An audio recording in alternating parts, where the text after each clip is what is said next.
बिस्मिल्लाहिर्रहमानिर्रहीम अस्सलाम वालेकुम। मेरा नाम मुबशिर अहमद। तो स्टूडेंट्स, आज हम chapter number 2 first year vectors and equilibrium lecture number 6 है उसका। बड़ा ही इंपॉर्टेंट है आज का टॉपिक ये, और ये डेफिनेशंस पेपर में आ भी जाती हैं। तो पहली ही डेफिनेशन है हमारे पास यूनिट वेक्टर। इसमें आपने बड़े ध्यान से गौर करना है बेटा। यूनिट वेक्टर, इसकी डेफिनेशन ज़रा गौर से देखें। A vector whose magnitude is equal to 1। Unit का मतलब ही 1 है। एक ऐसा वेक्टर जिसकी मैग्नीट्यूड क्या हो जी, 1 के इक्वल हो। अच्छा ठीक है, यानी कि एक ऐसा वेक्टर, यूनिट का मतलब क्या है 1, ऐसा वेक्टर जिसकी मैग्नीट्यूड 1 हो। ठीक है, विद नो यूनिट्स। अब ये बड़ी मज़ेदार बात है और ये अक्सर बच्चे इसको मिस कर देते हैं। यूनिट वेक्टर एक ऐसा वेक्टर है जिसकी मैग्नीट्यूड 1 है और इसका अपना कोई यूनिट नहीं है। ये ज़रा लफ्ज़ ध्यान से सुने, यूनिट वेक्टर का अपना कोई यूनिट नहीं है, इसकी मैग्नीट्यूड 1 है। अच्छा, इसका मकसद क्या है, यूज़ किस लिए करते हैं? And use to represent the direction of a given vector. Students, ये बात बड़ी इंपॉर्टेंट है। यूनिट वेक्टर, अब 3 बातें आपने ज़हन में रखनी है, मैं दोबारा रिपीट कर रहा हूँ। यूनिट का मतलब है 1। यूनिट वेक्टर एक ऐसा वेक्टर है जिसकी मैग्नीट्यूड क्या है 1। ओके हो गया कि यूनिट वेक्टर की मैग्नीट्यूड 1 है, इसका अपना कोई यूनिट नहीं है। इसको यूज़ किस लिए किया जाता है? It is use to represent. Represent का मतलब होता है जाहिर करना। इसको इस्तेमाल किया जाता है किसी भी वेक्टर की डायरेक्शन को ज़ाहिर करने के लिए। यानी कि अगर हमने किसी वेक्टर की सिमत को, डायरेक्शन को रिप्रेजेंट करना है ना, तो हम यूनिट वेक्टर का इस्तेमाल करेंगे। तो ये तो होगी जी इसकी डेफिनेशन। आगे नोट के अंदर मैंने लिखा है इट इज़ रिप्रेजेंटेड, इसको जाहिर किया जाता है बाय अ लेटर। आप कोई भी इंग्लिश का लफ्ज़ लिखें, लेटर से मुराद है ABCD, यानी कि मैं ए लिख देता हूँ। कहता है इसको जाहिर किया जाता है बाय अ लेटर, किसी लेटर के ज़रिए, विद अ कैप और हैट ऑन इट। आपने उस लेटर के ऊपर कैप का साइन डाल दिया या हैट का। यानी कि आप देखते होंगे ये वेक्टर A है ना, इसके ऊपर ये वाला कैप का साइन है। बात समझ रहे? तो this is a sign of cap और हैट। इसको कैप भी कहते हैं, हैट जिसे कैप कहते हैं ना टोपी को। यानी कि किसी भी वेक्टर के ऊपर आपने हैट डाल देना है। तो ये तो हो गया इसकी डेफिनेशन और इसको जाहिर करने का तरीका। ये मैंने आपको बता दिया, आप लोगों ने साइड पे इसको नोट कर लेना है। ठीक हो गया। अब चलते हैं जी इसकी मैथमेटिकल फॉर्म के ऊपर। बेटा आपको पता है ना वेक्टर के अंदर कौन कौन सी चीज़ें होती हैं, मैग्नीट्यूड और डायरेक्शन।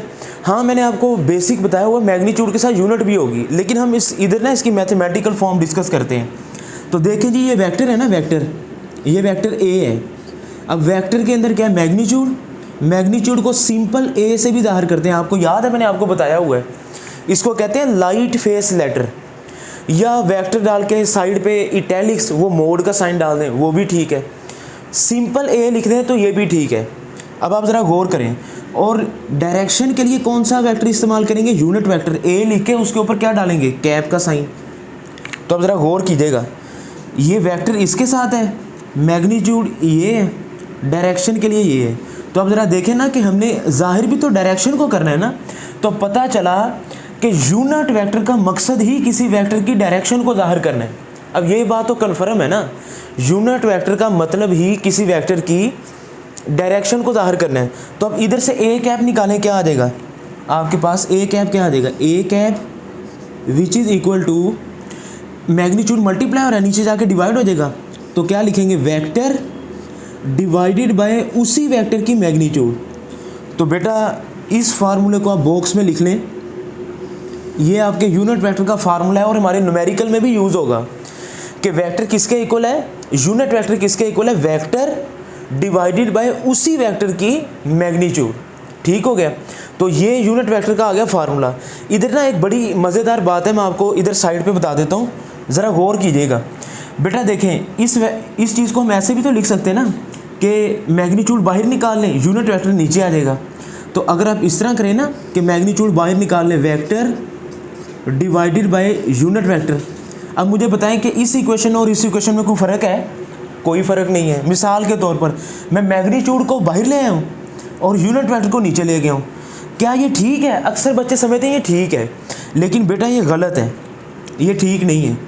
उसकी वजह आप ब्रैकेट में लिख लें, नोट वेक्टर्स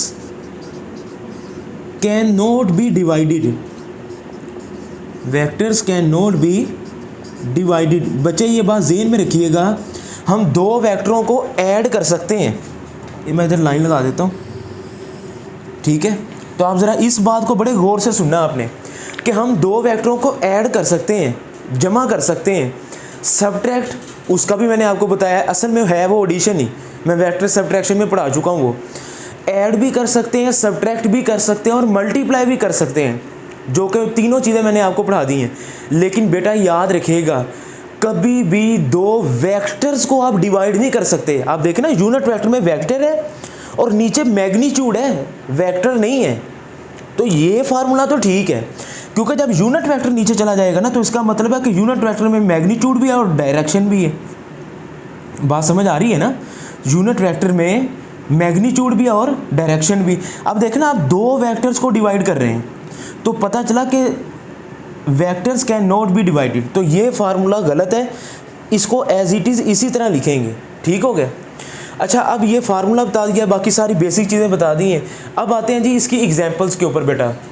तो देयर आर टू एग्जांपल्स हैं जी। यूनिट वेक्टर को हम क्लासीफाई करते हैं दो चीज़ों में, स्पेसिफाइड यूनिट वेक्टर्स और नॉन स्पेसिफाइड। एक होते हैं स्पेसिफाइड, एक होते हैं नॉन स्पेसिफाइड, जिसको हमने नाम दिया होता है।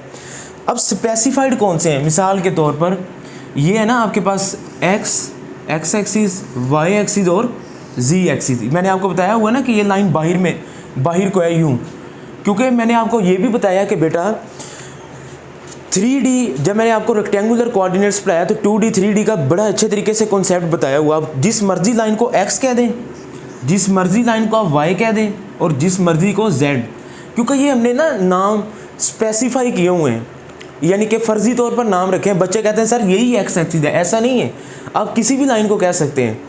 अच्छा, अब इसमें स्पेसिफाइड यूनिट वेक्टर का मतलब क्या है बेटा? ज़रा इस बात पे आपने गौर करना है।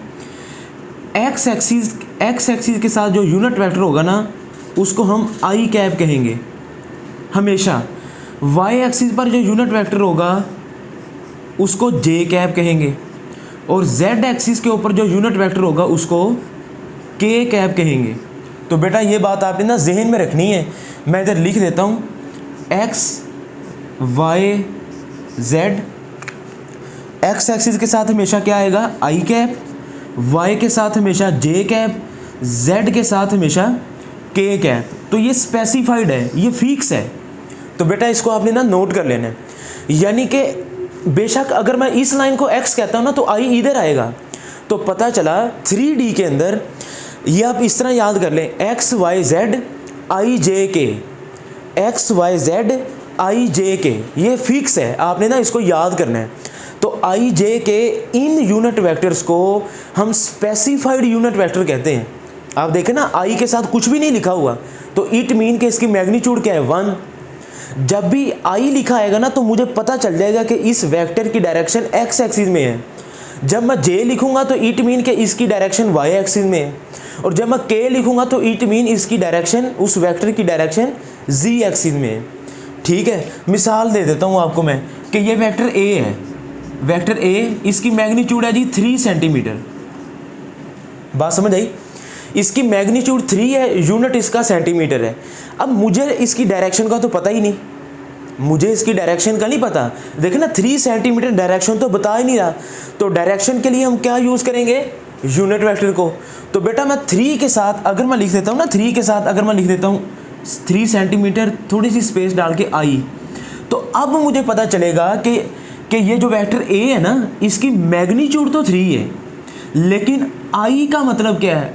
आई का मतलब है कि ये एक्स एक्सिस में है, कि ये जो वेक्टर ए है ना 3 सेंटीमीटर, ये एक्स एक्सिस में है। अगर इधर मैं जे लिखूंगा तो इसका मतलब है ये जो वेक्टर 3 सेंटीमीटर है सॉरी, अगर मैं इधर जे लिखूंगा ना, तो इट मीन कि ये वेक्टर 3 सेंटीमीटर वाई एक्सिस में है। अगर इधर मैं के लिखूंगा तो इट मीन कि ये वेक्टर जी एक्सिस में है। अब इधर बच्चे बड़ा कंफ्यूज हैं। बच्चे कहते हैं सर आपने तो कहा था कि यूनिट वेक्टर एक ऐसा वेक्टर है जिसकी मैग्नीट्यूड 1 है। बेटा ये जो 3 सेंटीमीटर मैग्नीट्यूड है ना, ये वेक्टर ए की है। यूनिट वेक्टर जिसकी मैग्नीट्यूड 1 का मतलब है कि आप इसको देखें, आई के साथ कुछ लिखा है। बच्चा समझता कहीं ये जो 3 सेंटीमीटर है ये वेक्टर ए की मैग्नीट्यूड है।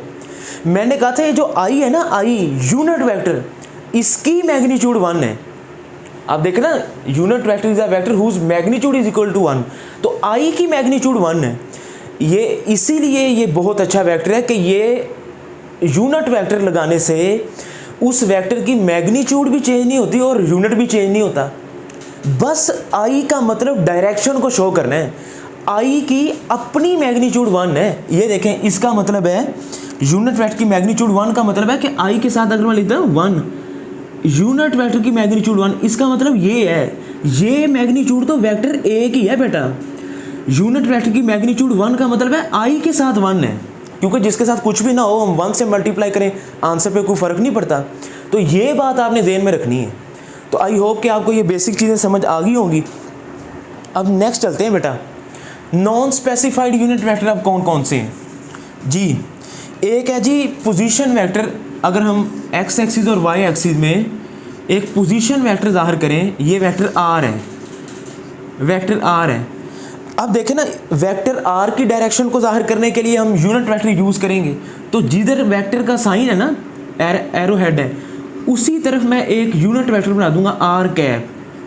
तो इस आर को एक और यूनिट वेक्टर आपकी बुक में दिखाया हुआ है, ये एरिया वेक्टर है। दिस इज़ एन नॉर्मल, इसको एरिया वेक्टर भी कहते हैं। देखें, किसी जगह पर बच्चे पढ़ते हैं फिजिक्स के अंदर कि एरिया ना स्केलर क्वांटिटी है। बेटा ऐसा नहीं है, फिजिक्स के अंदर हम पढ़ेंगे कि एरिया एक वेक्टर क्वांटिटी है। सेकंड ईयर में आएगा जाके ना कि ई डॉट है, बी डॉट है, ये सेकंड ईयर के चैप्टर्स हैं। तो मैं आपको बताऊंगा कि वहाँ पर हम एरिया को वेक्टर भी ट्रीट करते हैं। ये जो है ना, इसका मतलब ये है कि इधर देखें कि ये इस तरह प्लेन एरिया है, इसकी एन कैप का मतलब है कि इसकी direction perpendicular to the plane है। तो ये आर वेक्टर और एन वेक्टर को नॉन स्पेसिफाइड यूनिट वेक्टर कहते हैं। ठीक है, इसी के साथ एक छोटा सा एमसीक्यू है बेटा, जल्दी से वो देख लें। Which one is a unit vector, A B C D option दिए हुए हैं, बताएं इनमें से कौन सा यूनिट वेक्टर है। अब आप कहेंगे सर इसकी मैग्नीट्यूड निकालने का तरीका मैं आपको बता दूं, क्योंकि ये नेक्स्ट आएगा भी, कि जब आपने इस वेक्टर एफ की मैग्नीट्यूड निकालनी है ना, आई के साथ जो लिखा है इसका स्केयर प्लस जे के साथ जो लिखा है इसका स्केयर, यानी कि मैग्नीट्यूड निकालने का तरीका होता है 1/√2 स्केयर प्लस एक्स कंपोनेंट का स्केयर प्लस वाई कंपोनेंट का स्केयर। ये नेक्स्ट टॉपिक आएगा बेटा, परेशान नहीं होना, लेकिन फिलहाल यहाँ पे ये याद कर लें। और होल का अंडर रूट, एक्स कंपोनेंट का स्केयर प्लस वाई कंपोनेंट का स्केयर और होल का अंडर रूट, मैग्नीट्यूड निकाल रहे हैं। अच्छा, तो क्या आ गया 1/√2 क्या आ जाएगा, 1 का स्केयर 1 नहीं हो जाएगा, अंडर रूट कैंसिल होकर 1/2 प्लस 1/2, ऐसी है ना बेटा।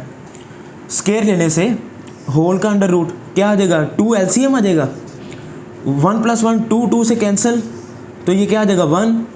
तो इट मीन 1 का अंडर रूट 1 नहीं आ गया, तो इट मीन के एफ की मैग्नीट्यूड क्या आ गई 1, एफ की इस पूरे की मैग्नीट्यूड क्या आ जाएगी 1। बी ऑप्शन भी इसी तरह होगा, एक्स कंपोनेंट का स्केयर, वाई कंपोनेंट का स्केयर, जेड कंपोनेंट का स्केयर, जिस तरह ये किया ना, होल का अंडर रूट, इसकी मैग्नीट्यूड भी 1 आएगी। और सी ऑप्शन भी इस तरह होगा, एक्स कंपोनेंट का स्केयर, वाई कंपोनेंट का स्केयर, सॉरी इधर आएगा साइन थीटा और इधर आएगा कॉस थीटा। ये आपने पढ़ा होगा ना बेटा, मैथ के अंदर आपने पढ़ा होगा कि sine square theta plus cos square theta which is equal to 1, पढ़ा है ना आपने। तो जब मैं इसका स्केयर लूँगा, इसका स्केयर लूँगा, 1 आ जाएगा, अंडर रूट डालूंगा ना तो 1 का अंडर रूट 1 नहीं होता है। तो पता चला कि ऑप्शन ए बी सी तीनों की मैग्नीट्यूड क्या है 1। तो इट मीन कि तीनों की अगर मैग्नीट्यूड 1 है तो इधर ऑप्शन डी होना चाहिए था, ऑल ऑफ दिस। ऐसी है ना, आपके ध्यान में आएगा सर तीनों की मैग्नीट्यूड 1 है, तो इट मीन ये सारे यूनिट वेक्टर हैं। बेटा ये गलत आपने सोचा है, इनमें से कोई भी यूनिट वेक्टर नहीं है।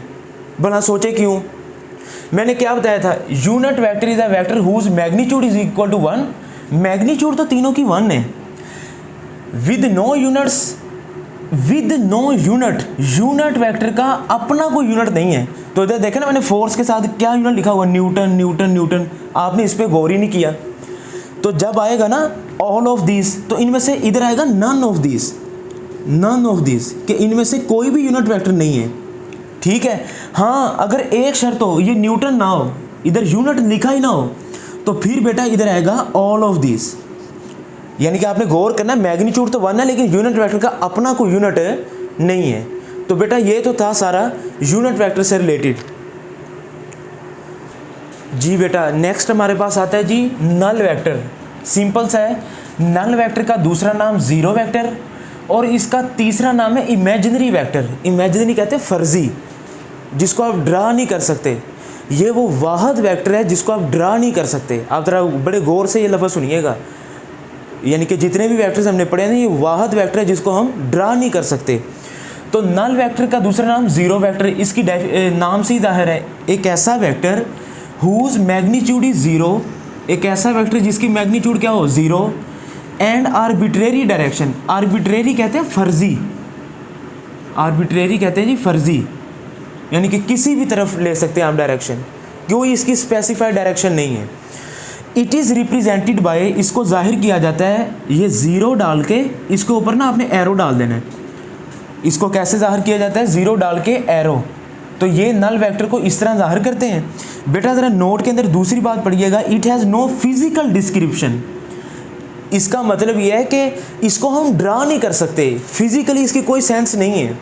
इसीलिए तो मैंने बताया ना, ये नल वेक्टर ऐसा वेक्टर है जिसकी मैग्नीट्यूड ज़ीरो, डायरेक्शन इसकी आर्बिट्रेरी है, किसी भी तरफ ले सकते हैं। ठीक है, आर्बिट्रेरी मतलब होता है, सॉरी इधर मैं थोड़ा सा, आर्बिट्रेरी का मतलब आप कर लें आज़ादाना, आर्बिट्रेरी आज़ाद। इमेजिनरी का मतलब होता है फर्जी। ठीक है, कि ये एक फर्जी वेक्टर है, इसकी डायरेक्शन किधर होगी? आज़ादाना, किसी भी तरफ आप ले सकते हैं। इसको जाहिर कैसे किया जाता है? ज़ीरो के ऊपर एरो डाल के। It has no physical description, ये वो वाहद वेक्टर है जिसको आप ड्रा नहीं कर सकते, फिजिकली इसका कोई मायने नहीं है। एग्जाम्पल के अंदर आ जाएं जी। पहली एग्जाम्पल क्या है? Null vector is obtained by, हम नल वेक्टर को हासिल कर सकते हैं एडिशन के ज़रिए, सब्ट्रैक्शन के ज़रिए, और एक मेथड है cross multiplication of two vectors. ये बेटा एक दो लेक्चर्स के बाद ये आएगा, हम डॉट प्रोडक्ट और क्रॉस प्रोडक्ट पढ़ेंगे कि जब हम क्रॉस मल्टीप्लाई करेंगे ना तो पैरेलल और एंटी पैरेलल का जो सीन होगा, जो केस होगा ना, पैरेलल दो वेक्टर पैरेलल हैं और एंटी पैरेलल हैं, उनका आंसर नल वेक्टर आएगा। तो हम क्रॉस मल्टीप्लिकेशन से भी नल वेक्टर को ऑब्टेन हासिल कर सकते हैं।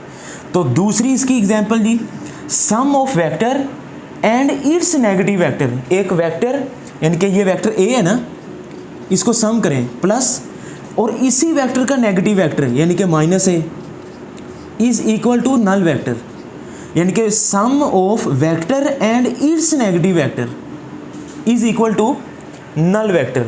तो ठीक है बेटा, ये इसकी दो एग्जांपल्स। और याद रखिएगा, ये जो हम लेते हैं ना एक्स एक्सिस और वाई एक्सिस, ये जो हम लेते हैं एक्स एक्सिस और वाई एक्सिस, ये ओरिजिन है।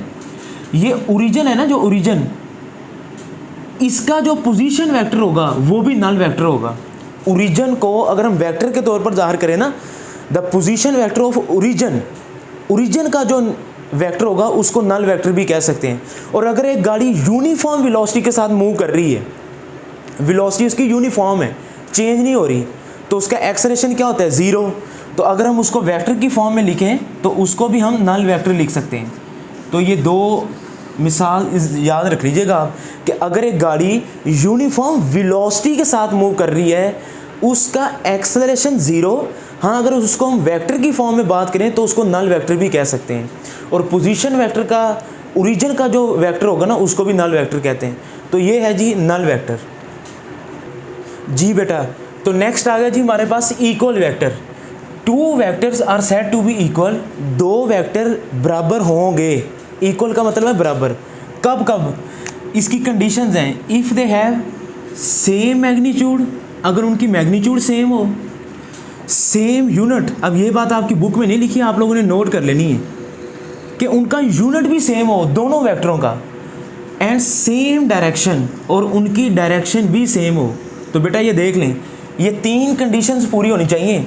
दो वेक्टरों का यूनिट भी सेम हो, मैग्नीट्यूड भी सेम हो, और उनकी डायरेक्शन भी सेम हो। बात समझ रहे हैं? रिगार्डलेस, रिगार्डलेस का मतलब होता है बेटा परवाह किए बगैर, परवाह किए बगैर। किसकी परवाह किए बगैर? Of the position of their initial point. हमें इस बात से कोई परवाह नहीं है कि वो शुरू कहाँ से होते हैं। मैं आपको समझाता हूँ।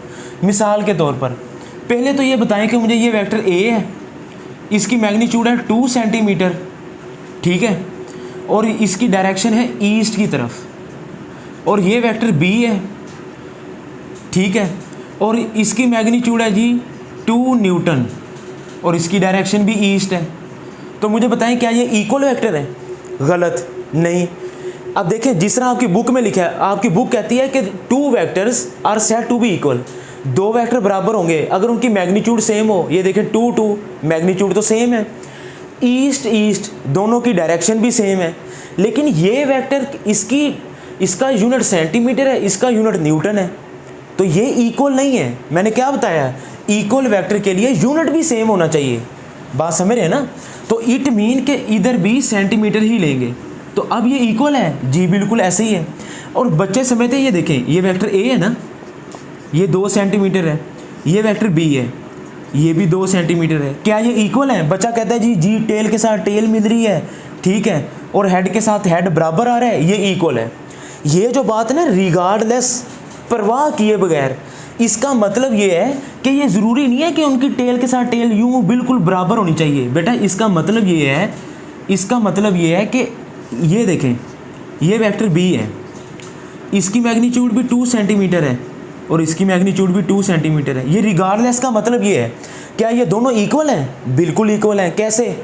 Magnitude same 2 2, unit same centimetre centimetre, direction भी सेम, तो तीनों कंडीशंस पूरी हो रही है, तो ये इक्वल हैं रिगार्डलेस, परवाह किए बगैर। इनिशियल कहते हैं शुरू वाले पॉइंट, बेशक वो यहाँ से शुरू हो रहा है, यहाँ से शुरू हो रहा है, इस बात से कोई फ़र्क नहीं पड़ता, तो इस बात की कोई परवाह नहीं है। आपने इसको बराबर बराबर नहीं करना, ये देखना यूनिट, मैग्नीट्यूड और डायरेक्शन अगर ये सेम है तो ये इक्वल है। इसकी एग्जांपल में आ जाएगा जी 2 like parallel vectors are called equal vector, तो ये तो है बेटा इक्वल वेक्टर, इसको आप नोट कर लें। तो ठीक है बेटा, अगर आपको लेक्चर अच्छा लगा तो कमेंट सेक्शन में बताएं। अपना बहुत सा ख्याल रखें जी। अल्लाह हाफिज़।